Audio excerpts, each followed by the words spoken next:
2014-19లో కూడా తప్పుడు కేసు పెట్టి జైల్లో పెట్టడం జరిగింది. అప్పుడు కూడా చెప్పినాను, ఇది తప్పుడు కేసు, ఇది కేవలం హరాస్మెంట్ చేసేదానికే పెడుతున్నారని ఆ రోజు కూడా నేను చెప్పడం జరిగింది. అయినా కూడా అక్రమంగా అరెస్ట్ చేసి నన్ను, బిఎం మధుసూదన్ రెడ్డి గారిని, చెవిరెడ్డి భాస్కర్ రెడ్డి గారిని కూడా ఆ రోజు కూడా జైల్లో పెట్టడం జరిగింది.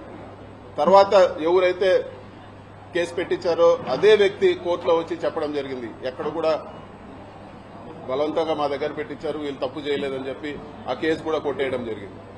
అంతేకాదు, అంతకుముందు తెలుగుదేశం అధికారంలో ఉన్నప్పుడు కూడా నేను ఇంజనీరింగ్ కాలేజ్లో చదివేటప్పుడు కూడా నా జీవితంలో మొట్టమొదటి కేసు పెట్టింది తెలుగుదేశం ప్రభుత్వం. తెలుగుదేశం ప్రభుత్వం ఎప్పుడున్నా కూడా ఇటువంటి హరాస్మెంట్ చూస్తూనే ఉన్నాము. ముఖ్యంగా జైల్లో ఉన్నన్ని రోజులు కూడా ఈ కష్టకాలంలో అండగా నిలబడిన మా పార్టీ అధ్యక్షులు జగన్మోహన్ రెడ్డి గారికి, అదేవిధంగా మా పార్టీ గౌరవ పెద్దలకు, మా పార్టీ క్యాడర్కి అందరూ కూడా వెన్నంటుండి సపోర్ట్గా ఉన్న ప్రతి అందరికి కూడా మనస్ఫూర్తిగా నేను ధన్యవాదాలు తెలియజేస్తా ఉన్నాను.